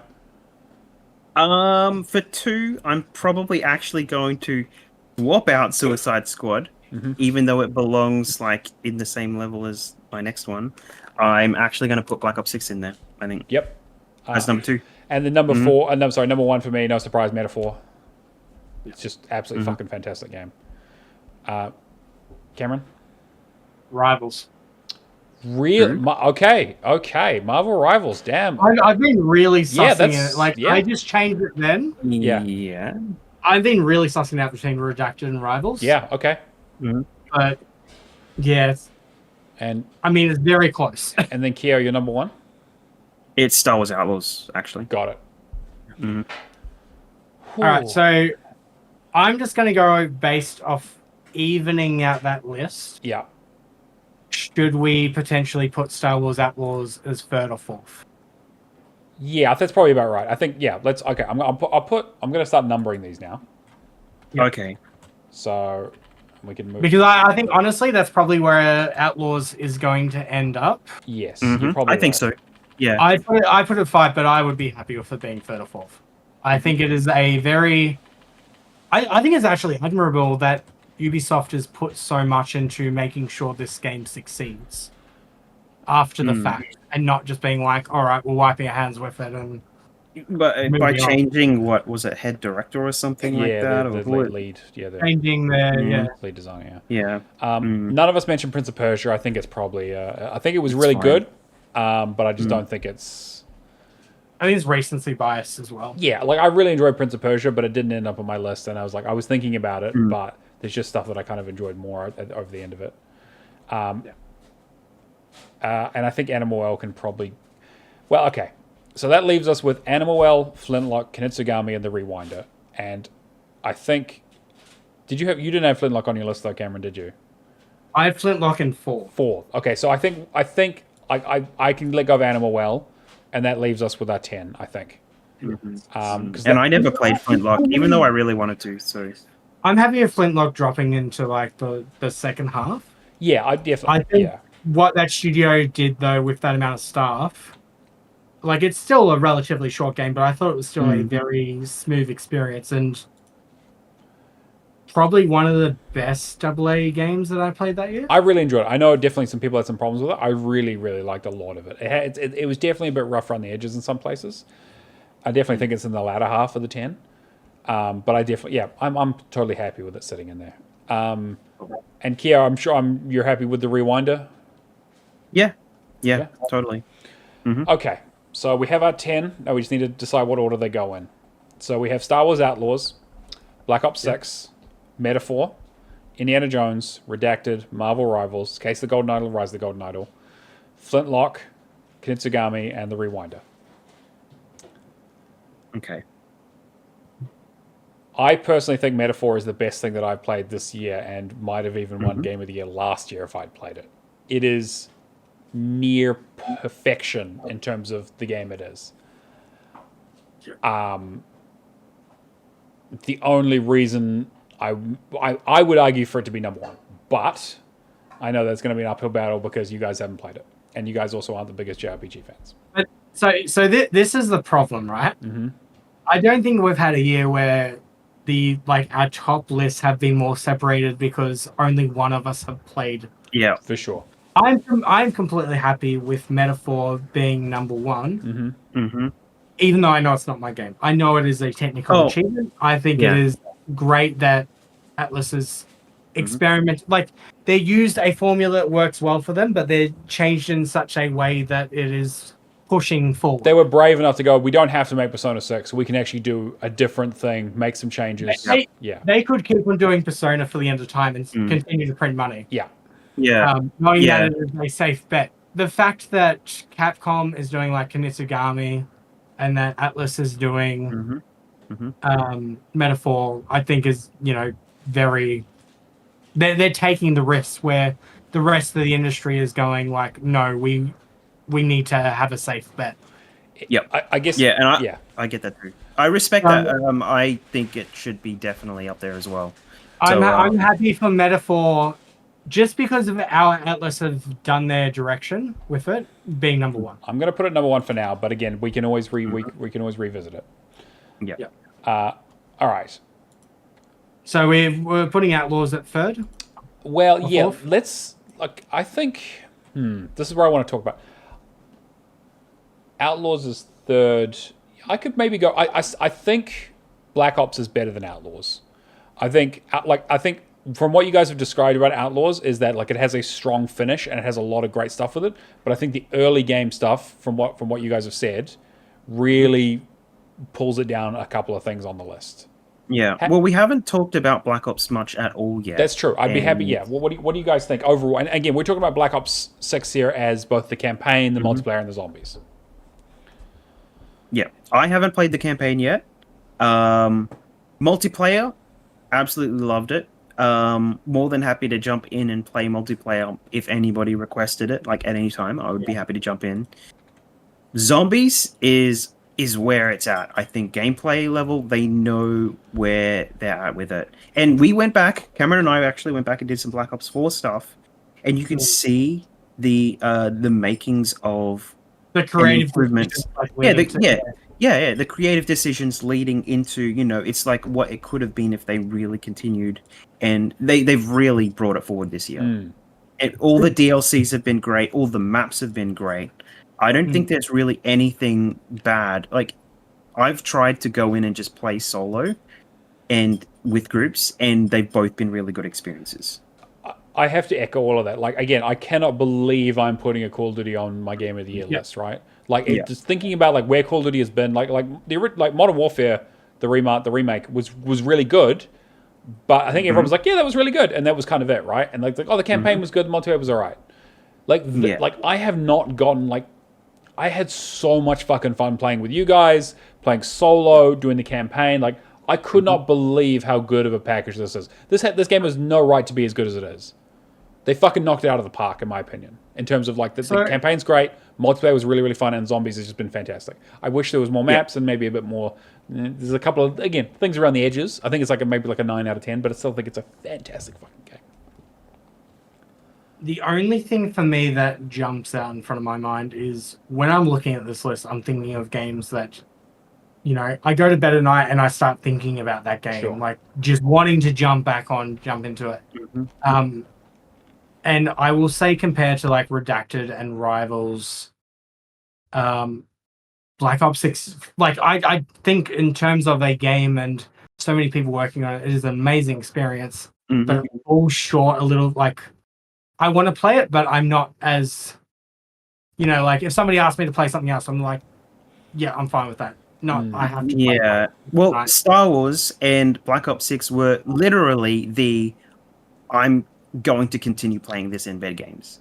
So I was playing it in bed instead of going to sleep late into the night. So because Outlaw was at the start of it. Yeah. For me, it wasn't that. But as soon as I started getting the upgrades and all that, I could not take myself away. Like the fact that I did Outlaws during the holidays with everything else going on. I think to me, Outlaws is above Black Ops 6. You finished at like 141 hours played, if that's what you actually put into it. I don't think I put that much into it. It's probably around the 100-hour mark. Sure. But I really did enjoy my time with Outlaws. Yeah. I will say, technically speaking, Black Ops 6 is the better game. Yeah. But in terms of enjoyment, I think Outlaws is the better game. Well, let's go to the bottom of the list then, because I think that's going to get it's we need to work it out, the kinks at the bottom. 100%. So we've got number 10. We've got the Rewinder. I really like the Rewinder. I think it's really great, but I think 10 is probably where it needs to be. Yep. I'm happy with that. I haven't played it so far. Okay, I think that's perfect. At 9 we have Kinitsugami, and then at 8 we have Flintlock. I actually think I liked Kinitsugami maybe a little bit more than Flintlock. But I'm not overly fussed. I'm probably the only reason I put Flintlock ahead is because I think Flintlock respects your time a bit more. With not having to that's fair. Play. Yep, that's pretty much where it falls. Okay. For me. Yeah, I think I'm probably okay with that. Case of the Golden Idol I've got up there. I would like to maybe bump that up maybe one more up to 6. 6 we have Marvel Rivals, but I know you loved Marvel Rivals, so. But that's I don't know. I mean, the deal I'm gonna make is I want to see either Redacted or Rivals in the second spot. In the second spot, one can move down. Yeah, everyone I know at work is playing Marvel Rivals, and they can't stop talking about it. It is definitely worthy of being in the list for sure. It feels so crazy though to me that nobody is. It has been 8 years since Overwatch 1 launched, and nobody has taken that model and just a lot of people have taken that model, but no one's done it correctly. Model, but they've done it to that level for sure. That is so successful. And the fact that the game launched early December, it's now the second week of January, and compared to an update with like 5 characters. Compared to Concord on PlayStation, which died within a week. Yeah. Which basically, in the same set of trailers, we were looking at both of these games going, are they the same game? Oh, wait, that's just Overwatch? Oh, no, it's not. They're 2 new games. Yeah, so, that's fair. There were levels in both of those games that you'd look at and you go, oh, that's an Overwatch map. So, but, yeah. I've just realized something mentally too. The fact that I'm putting Marvel Rivals so high up there kind of concretes the fact about the Concord wasn't played because it had ugly characters. There wasn't, yeah. Well, I mean, look, I'm just like, realistically though, Marvel Rivals, everybody is way too attractive for what they're meant but also to be. like it's also very like recognizable IP, right? Like there IP, isn't yeah. anything better. Like they got such a great pool of characters to pull from. Okay, so I'm fine with Marvel Rivals being ahead of Case of the Golden Idol. I think that's fair. I think like Case of the Golden Idol was amazing and I love it so fucking much. But Marvel Rivals obviously has had huge success. Would you put Marvel Rivals above or below Redacted? I would put it above. I would put it above Redacted as it's a more technical game. It's more sociable. Sure. I very much know, like, it's the same way Hades gripped you, Matt. Yeah. Okay. Yeah, that's fair. That's the best way to describe Redacted. It's like, I guess the only downside for me with Hades was towards the brevity of it. For sure. At the end. Yeah. But Redacted not having that as much and just going into it like one more run and enjoying it. Redacted's on my catch-up list to play this year because I need to play it. Yeah. I'm okay if Redacted falls like below the Case of the Golden Idol, but I would say Marvel Rivals should be pretty high up there. Okay. Yeah. So how about this then? So for this we have the Rewinder at 10, Kinitsugami at 9, Flintlock at 8, Redacted at 7, Case of the Golden Idol at 6, Marvel Rivals at 5. Yep. And that's what we've discussed so far. Can you just refresh? Oh yeah, I'll refresh that. Yeah, 1 second. Let me just get rid of all the space. Let me just check that. Okay. Oh, yep. Now I think we're pretty close. Can I be honest? The only thing I would probably change there, personally for me, is Black Ops 6. I would put below Indiana Jones. See, I was going to say I would put Indiana Jones above Outlaws, and that would be the only change I would make because I think that Indiana Jones, like as someone who's finished it, I think is the complete package in terms of a game. It has a few technical issues because it's a fucking Bethesda game, but I think it doesn't overstay its welcome for the most part. Again, there's too many collectibles, but the story is fantastic. It captures the tone so well. It has a really great variety of environments without going overboard. It respects the IP. It really does in a way that like this game is way better than I thought it was ever going to be. I was really like, first of all, I didn't think it was going to come out. So I want to just interject. The only thing that I guess my brain's like a little funky on is the fact that I don't know if I'm putting Indiana Jones high because we thought so little like as a gaming community, we thought so little of it early in the year. We were questioning like first versus third person. Sure, stuff like that. And then the fact that machine gun, like it's machine guns. Machine games. Machine games. The Wolfenstein guys, There should have been no doubt that they were going to pull it off. Well, we knew it was going to be a good game. Well, I don't know. Like it's so hard. The gaming community, though. Yeah, the gaming community was like, this is probably not going to be great. Uncharted, yeah, sure. Yeah, first person Uncharted. Slap the they could have just been like, first person Uncharted, slap the IP on, but like Troy Baker does an amazing job as Harrison Ford. The story is really, really good. I love the villains. It gets the tone, like the cutscene stuff. Like I would have watched this as a movie. Like it was so great. The funny thing is too, have you guys probably haven't watched Shrinking on Apple Plus? No, I haven't. No. Harrison Ford is in that, and he's very comedic. And I could like watching that at the same time as playing Indiana Jones. I could not tell the difference. It's amazing, right? Like, like other than the fact that one is CG and one is a much older real actor. The voice is so similar. Yeah, so I think like I might like that. I guess that's my argument for putting it over Outlaws. And I haven't played Outlaws, and I'm talking as a Star Wars fan who loves that world. And I'm like, it is on my catch up list is basically Redacted, Outlaws, Warhammer. Right. And I guess those are the three that I just didn't get a chance to play this year. The other case for Outlaws too is I don't think I've ever seen I'm not the biggest fan of Star Wars. Sure. Games. I think I like the Respawn stuff, but it's it's banked on the gameplay more than anything. Yeah. I think in terms of a lived-in world, Outlaws is one of the best experiences in gaming. That's how I've explained it this whole time. Yeah, 100%. Like the grand scale of like the first mission where you're doing like the break-in, like scaling that side of the mountain, it's quite similar to, I would say, like the Tomb Raider games. What's the second one? Rise of the Tomb Raider. Rise of the Tomb Raider. Yeah. It's like that kind of scalability of like you look out and just massive, but a lived-in world. Yeah. Very diverse environments. The stuff with Nyx as well, like it's very appealing.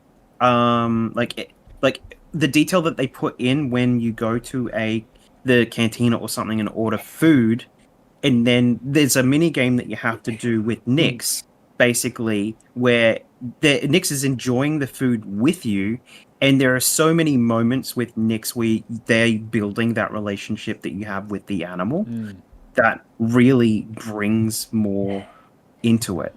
And like when I said heart, I mean like there are so many different levels. There's the lived-in world, the respect of the world, but then there's a relationship that you build with the characters. And a lot of people say they don't really like the main character, but I think it's like a really good main character. I agree. I actually really, really like it. Like her and Nyx. So I can't even remember her name now. What was her name? Jeez, every single time Jen? I just no, that was the other one. It's just K. It's K. K. Yeah. So between K and Nyx, like their relationship and how she talks to people, and then the relationship that they have with realistically, she's just survived. Like I think just having her like survive the world and just trying to get by is done so well. So yeah. I guess the question is, do you think it's better than Indiana Jones, though, like as a whole? Because obviously there's the story aspect, but then there's also the like beginning of the game and the gameplay kind of being a little like shallow, and some of the technical issues and that sort of stuff, and a lot of the other complaints. So I'm going to bow out because I think that to me it's like 3 and 4. Like it's, I could not pick.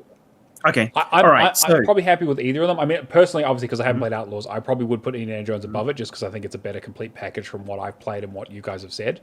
But I'd probably be okay either way.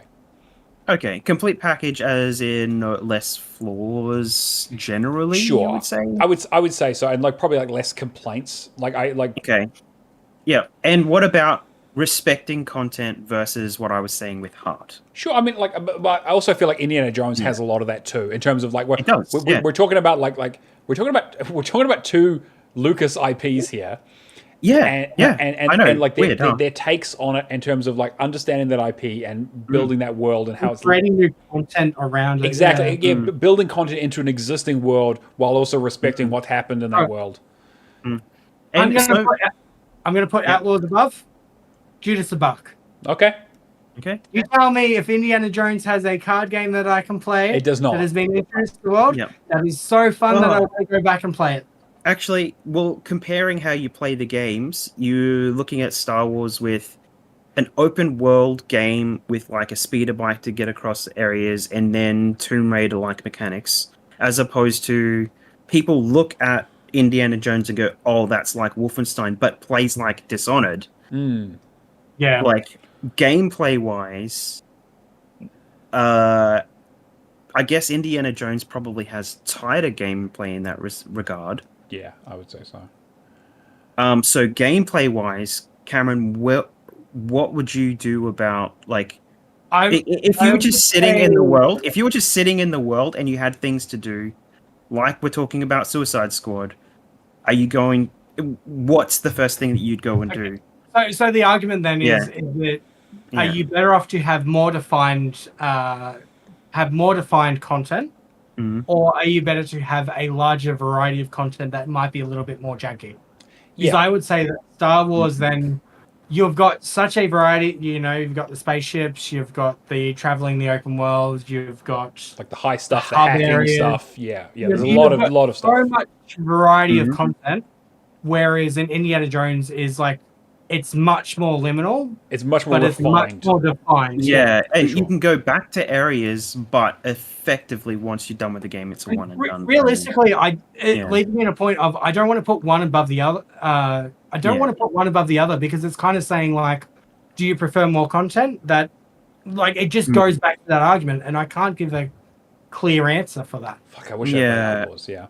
I would probably keep Outlaws where it is. Yeah, you know what? And- I'm totally okay. You guys are very passionate about it, and Yeah. I think that The fact, like you think I love Respawn games. I still haven't finished like Jedi Survivor and is it Fallen Order?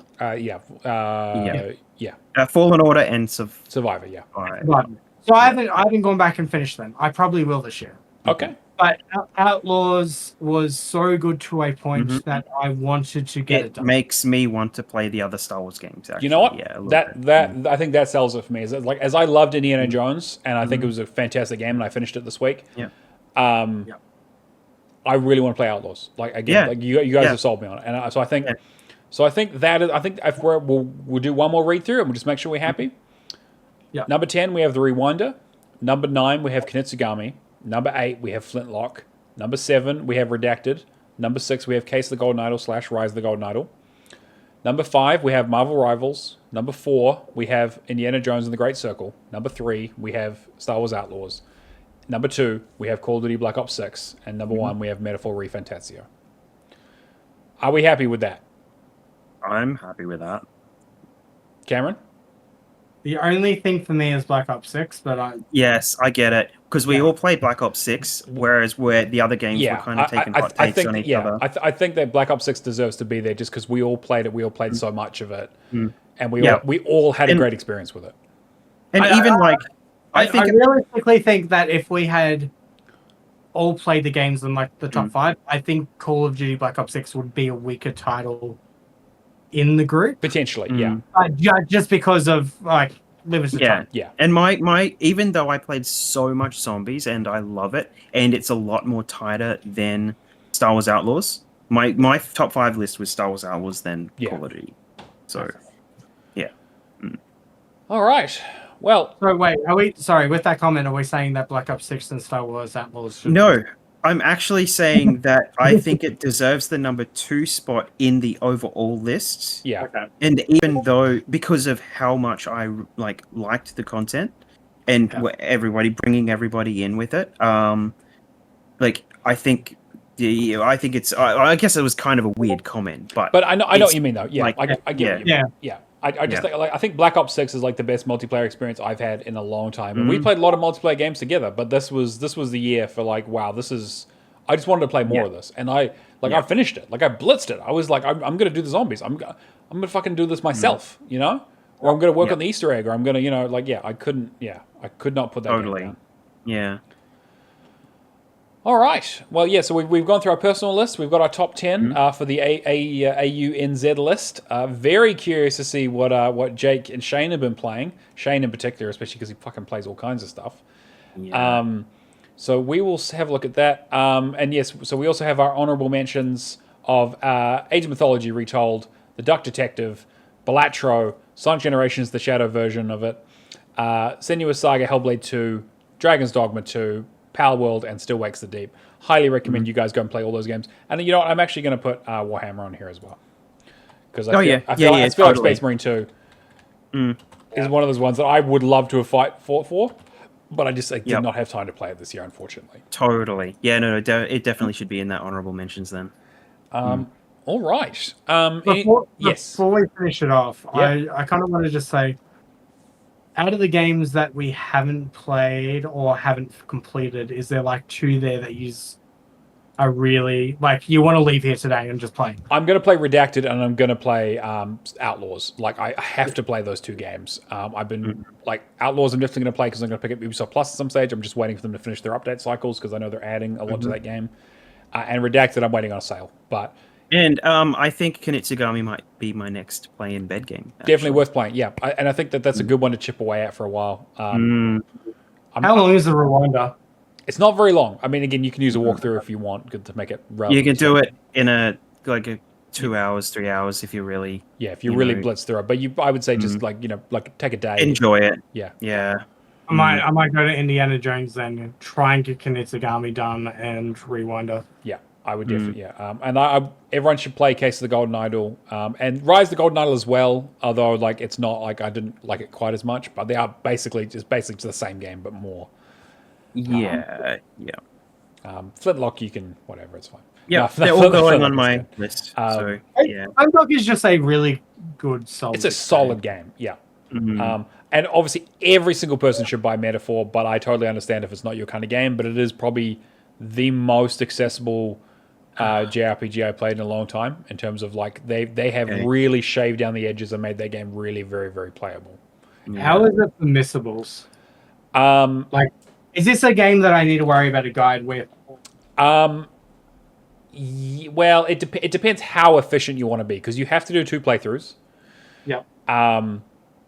So if you want to try and you can get everything except for 1 achievement in 1 playthrough if you follow a guide, or you can kind of try and split it over 2 if you try to optimize it, because you basically carry over your social stats. So if you don't have to spend time building those up, so you can focus on the social links. But is there any mythicals though? I think there's a couple, but because the game is on a timer, just like the Persona series. I don't know about like missables as per se. Like I think there's a couple of quests you have to do, but. Yeah, I'm trying to think. It definitely. There's no achievements listed as missable on TA. Yeah. But just with a game of that length, I would hate to start it. Yes, well, there are some very good walkthroughs if you do want to just kind of follow one through, and also you can play the first playthrough on storyteller difficulty, which basically like you will steamroll most of the enemies, and if you do die in a boss fight, it literally lets you revive at that point, and you just keep fighting. Oh, cool. So it's like it's like a no lose situation. Ooh. The second playthrough, you do have to. Put it up to easy, but even then it's not difficult at all, and you get to carry over a bunch of stuff. So, highly recommend it. Obviously, like I absolutely love that game. I blitzed through. I put fucking 80 hours into it. Didn't really feel like I needed the second playthrough because it didn't really add that much. Just like an extra super boss that you have to fight. But I'm always keeping an eye on what Atlas are doing because they I nearly bought the Shin Megami Tensei game as well because it was on sale, but I was like, no, I need to finish some of the fucking shit that I bought. Yeah. Yep. Game Pass updates, I'll quickly run through those. So we had Road 96 join Game Pass Ultimate again, so it's come back. We had Lightyear Frontier, My Time in Sandrock, Robin Hood, and Rolling Hills. Yeah, I think most of them have already. Yeah, they're all coming to Game Pass Standard. Game Pass Standard. Yeah. All the stuff is coming to Game Pass Standard, so that's January 8th. And then January 14th, we've got EA Sports UFC 5 is coming to Game Pass Ultimate, and Diablo's coming to Game Pass Ultimate on PC, I think, or something. I honestly think I'm seeing less and less value in Game Pass. I'm really hoping. I think as soon as I do Indiana Jones, I think I'm probably gonna cancel for a little bit. Yeah, I'm looking at it. I'm hoping that it's just because we have so many games already in Ultimate that they're just kind of pushing down to the standard tier, and then eventually they'll catch up with Ultimate stuff. But as an Ultimate subscriber, I'm definitely not seeing the love as much. There's only a few things in there that I'm like. Even my play later list is getting a lot smaller. Yeah. And then stuff that's leaving on the 15th, we have Exoprimal, Insurgency Sandstorm, Escape Academy, Common Hood, Those Who Remain, and the PC version, and Figment Journey into the Mind. Figment Journey into the Mind is a nice, easy completion. Just make sure, watch out for the one glitchy achievement. I think I actually wrote a guide for it if you want to check it. Escape Academy is also just highly recommended. Great fucking game. Love escape room kind of game. How is the DLC for Escape Academy? It's the title. You don't have to buy the DLC. The paid DLC doesn't have achievements, but the title update does. You have to play co-op. It's okay. It's just kind of repetitive. You spend a few hours on it. It's not great. I wish. Because I helped Alex with it, but then I don't think I've gone back to it, and I'm just wondering if anybody needs it. Like, Keo, do you have any plans of doing it? No. Yeah. I mean, don't know. Get the co-op out of the way. I mean, if you have to, you can use a guide if you're in a real hurry. But I think Escape Academy is just a really fun. I love those kinds of puzzle games. So yeah. I mean, if I was going to do anything, it would be Exoprimal. I'd probably purchase that and move on. And Escape Academy, not really a escape room person either. So I went and did one yesterday, and I had a great fucking time. It was Star Wars. Sorry, it was definitely not licensed Star Wars themed. And we had a really, really good time. I fucking love it. Got out in 42 minutes. Cool. And that's pretty much it. We've got our Patreon. A huge thank you to our Patrons, patreon.com/HallOfGamers. You guys make this show possible. So a huge thank you to Lee Howard, Natolinator, Mad Lefty, Admiral Awesome, Happy Moogles, Kung Fu Skills, Hackapone, Cavalier 07, Old Man Clown, Mace J, Left for Legacy, and McNulty. Without you guys, we literally couldn't afford to do it. All of your proceeds go straight back into the show, paying for like licensing and all that kind of stuff. So thank you so much. And then we have the Bimestral Burden, which, again, we're in a new month. I haven't updated this in here, but it's January and February. We're doing Back in My Day. So you need to go back and play those games that didn't have achievements back in the day, but now do, either because they got added to retro achievements, or they've got like ports or remasters or remakes or whatever. So, you know, your Resident Evil 4s... Age of Empires, Age of Empires 2, Age of Empires 3, Yep, Age sure, of yes, Mythology, Age of Empires, Age of Mythology, yep, all of those PC Age games. of Empires 4. Two classic examples. My currently playing in that list is Clock Tower Rewind. And actually, do any of you guys know the Super Nintendo game, like Zombies Ate My Neighbors? Oh, yeah, yeah, absolutely. Yeah, that's a great one. Dude, it's so much fun. It's a classic. So I'm playing those two currently. So I'm going way back. I've already finished Duke Nukem 3D for that, which is really good. So we've all finished, I think, at least one. Yeah, I finished a couple of games. I got Trials of Mana done. That was kind of just my like thing I was chipping away at while I was away when I had some free time. Which again is like a remake of an old game we used to play on the SNES, or an emulated version of the SNES, because it never actually got like an English release. That's the thing. Clock Tower 1 never got an Australian release. I played Clock Tower 2 on PS1, I think. So, and I had to emulate the original one back in the day, and it's really, really good to play, actually. So there's a couple of things you have to watch out with that. Actually, I'll point it out, because there's an overall menu that you hit the right trigger for, and if you don't do that and go save, if you finished an ending and you're just using the in-game, like continue button, you might lose it. So you need to make sure you're using the overlay menu, use the save state for the current thing you've got, because I lost an ending. But that gave me the opportunity to go back and test how to get from that point what would get me a better ending, because there are 6 endings in the game. 8 or 9, I think. So A to H or something.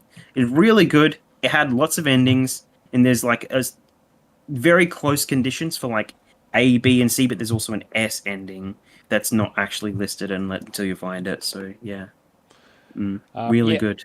Yeah, and then like I've also been working on finishing up Ace Attorney, which I'm on the final case. I'm nearly done with it, so I'll probably be done with that tonight.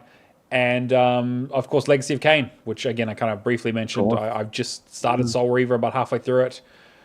Whoo boy, I've got some opinions about going back to that game though. It is rough, but I'll hold my thoughts until I finish both of the games and can kind of come back and report on them in the next couple of weeks. So get in there, finish up those games. Have some debate around whether a game counts or not. I'm very curious to hear what people's thoughts are. I also need to find some more games, because I realize I don't actually have as many as I thought. So I might need to do some of the Mana games, or one of the old Sonic.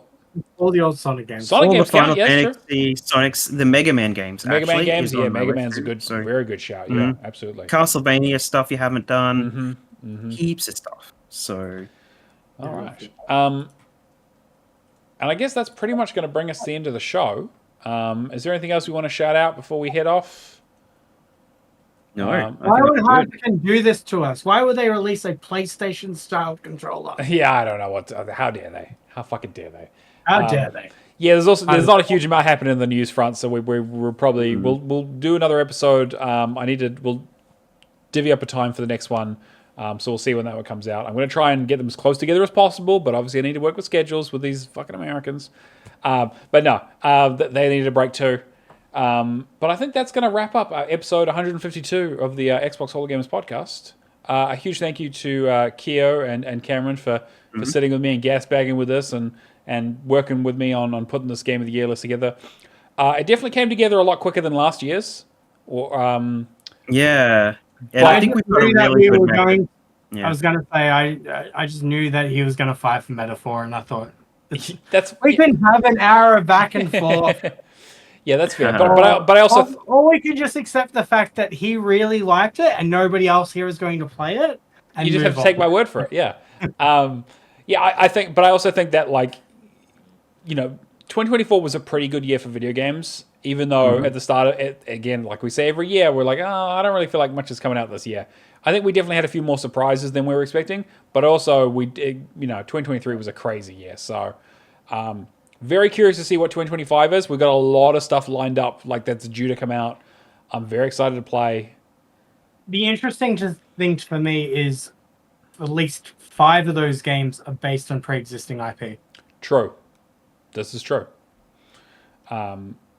Yeah, I mean, but which is like even if you think of like Redacted is based on Callisto. I suppose that's technically true. Yeah, that's true. That's not the first thing I did forget about that, but yeah.